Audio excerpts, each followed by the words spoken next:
నమస్తే, welcome to yo-yo TV. ఏపీలో CM Chandrababu politics hot topic గా మారుతున్నాయి. ఏదైనా పద్ధతి ప్రకారం చేసే బాబు వైసీపీ నాయకులను కూడా అదే విధంగా టార్గెట్ చేస్తున్నారు. ఇక్కడ కూటమి ప్రభుత్వం ఏ మాత్రం తొందరపడడం లేదు. పకడ్బందీగా కేసులను ఫైల్ చేస్తోంది. శాఖాపరంగా ఎలాంటి పొరపాట్లు తప్పులు లేకుండా రాకుండా జాగ్రత్త పడుతోంది. వైసీపీ ప్రభుత్వానికి టీడీపీ కూటమి ప్రభుత్వానికి తేడా ఏంటి అంటే వైసీపీ హడావుడిగా అరెస్టులు చేస్తూ పోయింది. ముందు అరెస్టు చేసి తర్వాత వారి మీద బలమైన ఆధారాల కోసం ప్రయత్నించేది.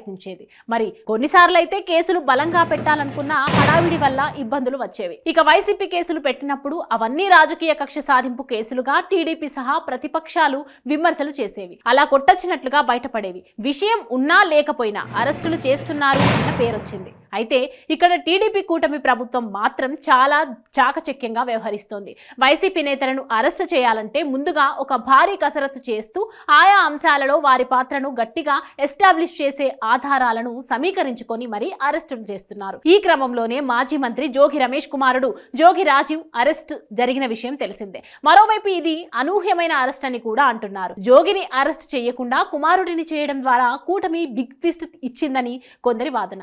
మరోవైపు జోగి రాజీవ్తో పాటు జోగి రమేష్ బాబాయ్ని కూడా ఈ కేసుల్లో నిందితులుగా పేర్కొన్నారు. అగ్రిగోల్డ్ భూములను అక్రమంగా రిజిస్టర్ చేయించుకున్నారన్న ఆరోపణలతో జోగి రాజీవ్ను అరెస్టు చేశారు. మరోవైపు చూస్తే చంద్రబాబు ఇంటిపై దాడి కేసుల్లోనూ జోగి రమేష్ కు తాడేపల్లి పోలీసులు నోటీసులు ఇచ్చారు.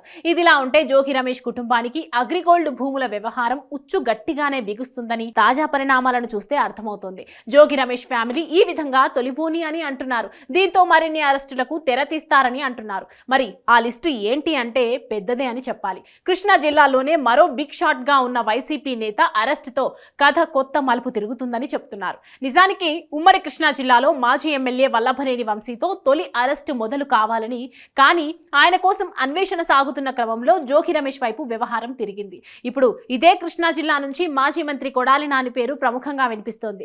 తర్వాత టార్గెట్ ఆయనే అని అంటున్నారు. ఆయనకు సంబంధించిన కేసు కూడా గట్టిగానే పెడతారనే టాక్ వినిపిస్తోంది. తర్వాత వరుసలో మాజీ దేవాదాయ శాఖ మంత్రి వెల్లంపల్లి శ్రీనివాస్ పేరు ఉందని ప్రచారం సాగుతోంది. ఆయన ఫైర్ బ్రాండ్ గా మారి చంద్రబాబుతో పాటు ఇతర నేతల మీద ఘాటైన విమర్శలు చేస్తూ వచ్చారు. టీడీపీని ఇబ్బందులు పెట్టారని అంటున్నారు. ఇలా ఉమ్మడి కృష్ణా జిల్లాలో కీలక నేతల మీదనే ఫోకస్ పెట్టారని అంటున్నారు. దీని తర్వాత ఇతర జిల్లాల నేతలను బిగ్ షాట్స్ ని అరెస్టు చేసేందుకు రంగం సిద్ధమవుతోంది. మంత్రి నాదెండ్ల మనోహర్ అయితే అక్రమ బియ్యం రవాణా వ్యవహారంలో తొందరలో అరెస్టులు ఉంటాయని హెచ్చరించారు. దాంతో ఎవరా బిగ్ షాట్స్ అని కూడా చర్చ మొదలైంది. మొత్తానికి వైసీపీ నేతలు రెడ్ బుక్ రాజ్యాంగం ఇదంతా అని టీడీపీ కూటమి మీద విమర్శలు చేస్తుంటే తప్పులు చేసిన వారి మీద చట్టపరమైన చర్యలు తప్పవని కూటమి నేతలు బదులిస్తున్నారు.